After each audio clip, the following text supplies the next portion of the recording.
Salve, galera! Mais um vídeo sobre arte, beleza? Agora o professor vai comentar com vocês um pouquinho sobre o realismo, certo? Esse movimento, ele é um movimento posterior ao romantismo. O realismo, ele, assim como o romantismo, a arte neoclássica, o rococó, também acontece na França, correto? Para ser mais exato, o realismo ele vai marcar a segunda metade do século XIX, 1850 a mais ou menos 1900. O realismo ele esteve inserido dentro de um contexto histórico que foi a Revolução Industrial, beleza? E anterior a ele, nós vimos no vídeo anterior, o romantismo, né? Que marcou ali a primeira metade deste século, de 1800 a 1850. E o romantismo, ele traz duas fortes influências, né? Está dentro de dois momentos importantes, que foram a Revolução Francesa e também a Revolução Industrial, certo? O romantismo, o professor falou para vocês que ele foi o primeiro movimento a romper com os padrões, os princípios, certo? A estética acadêmica, ou seja, a arte neoclássica.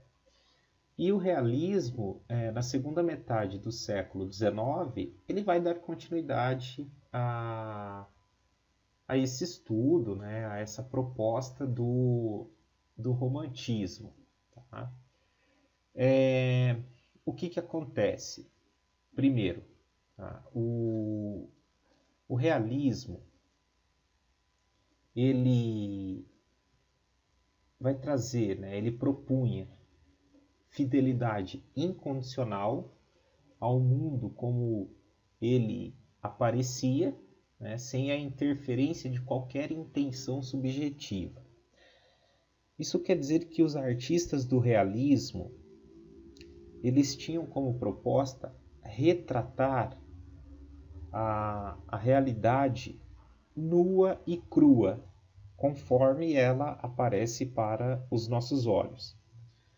Para os artistas do realismo, não cabe à arte querer melhorar, querer alterar, querer modificar o mundo, né? Para os artistas do realismo, a beleza ela estava na verdade, né? Como ela realmente é. Então esses artistas eles procuraram representar de maneira fiel tudo aquilo que ele vivenciava.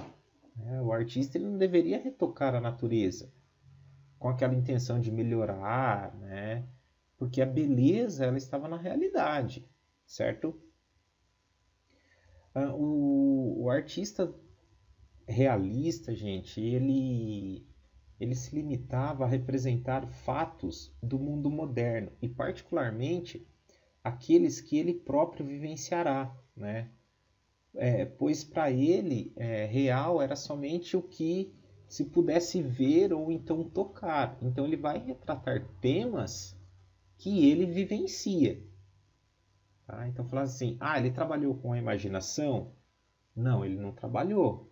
Ele trabalhou com religiosidade? Também não. Né? Então, assim, foram abandonados por completo os episódios épicos, os deuses, os personagens históricos, mitológicos, né? E eles vão preferir temas ligados aos trabalhadores urbanos, aos camponeses, cenas do cotidiano de pessoas comuns.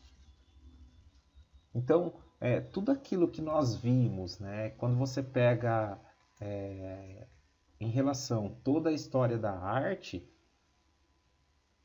quanto aos temas, o realismo ele não traz nada daquilo. A única proposta foi em retratar aquilo que ele estava vivendo, aquilo que ele via, certo?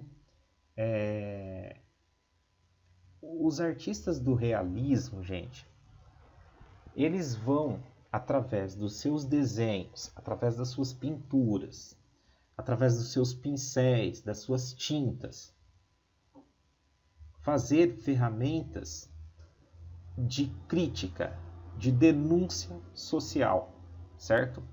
O realismo ele foi considerado um movimento socialista que tinha a função de denunciar as injustiças que eram praticadas contra a classe trabalhadora, a miséria em que eles viviam, né, contrastando com toda a riqueza, a burguesia daquela época, daquele século, né, daquela segunda metade do século XIX. Então ele foi um movimento que procurou valorizar quem diante da sua arte?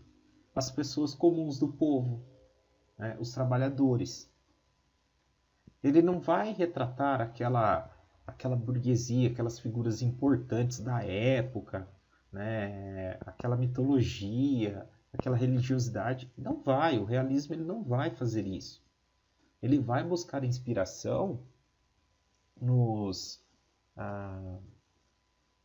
em cenas ligadas ao cotidiano, tá? Pode-se dizer que é uma pintura totalmente crítica, né? Ela vai trazer uma crítica, ela vai ter uma maneira de documentar o mundo assim, de forma muito real e muito crítica em relação a tudo aquilo que estava acontecendo no mundo, né? É uma pintura que traz uma politização muito forte, tá? Então essa vai ser a grande ideia do movimento. Na pintura, tá? Na pintura do realismo, nós vamos encontrar alguns nomes que são importantes. Nomes de artistas que eram artistas que vinham de famílias nobres, famílias burguesas, mas que eles não concordavam com o pensamento, com os ideais.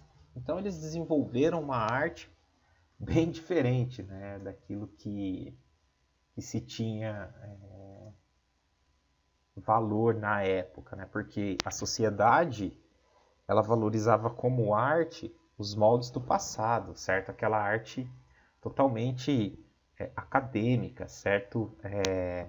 De caráter neoclássico.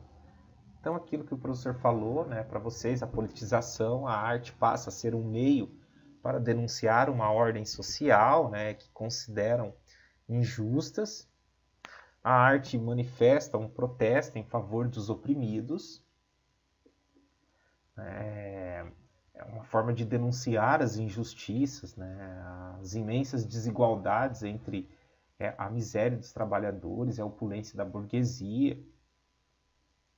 As pessoas de classes menos favorecidas, né, o povo, em resumo, vai se tornar o assunto frequente dessa pintura, ok? Então, aí você tem esse artista retratando a realidade nua e crua. Vamos ver um dos principais nomes aqui, que é o Gustave Courbet. Né? Ele é considerado o criador do realismo, né? Dessa pintura social e tal. E aqui nós temos um autorretrato dele, né? E aí ele vai estar trazendo trabalhos bem impactantes, como por exemplo esse daqui, ó, Os Cortadores de Pedras, né?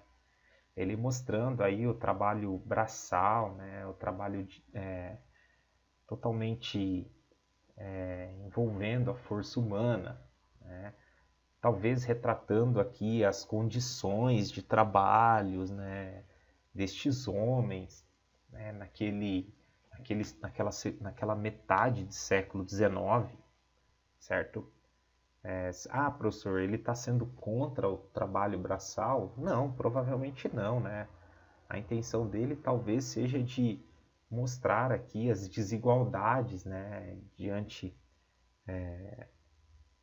desses trabalhadores, né,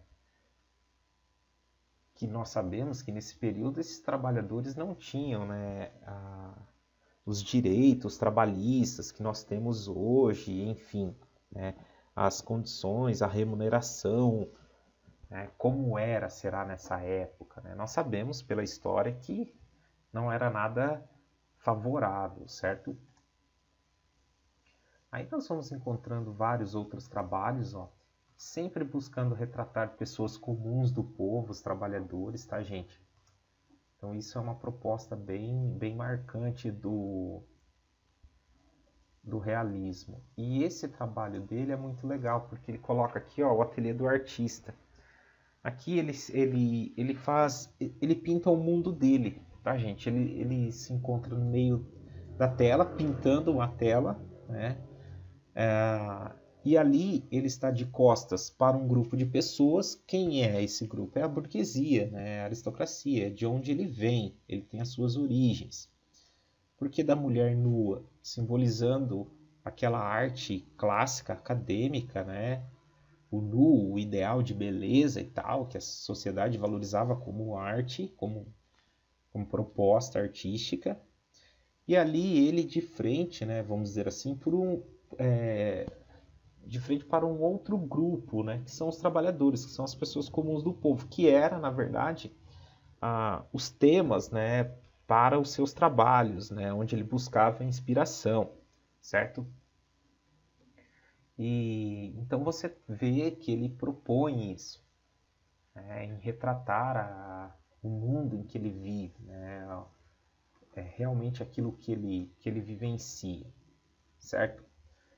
Nós temos um outro artista, que é o Dahmer. Eu vou cortar o vídeo aqui, só para ele não ficar muito grande, tá? Eu vou entrar com o segundo vídeo, partindo desse artista aqui.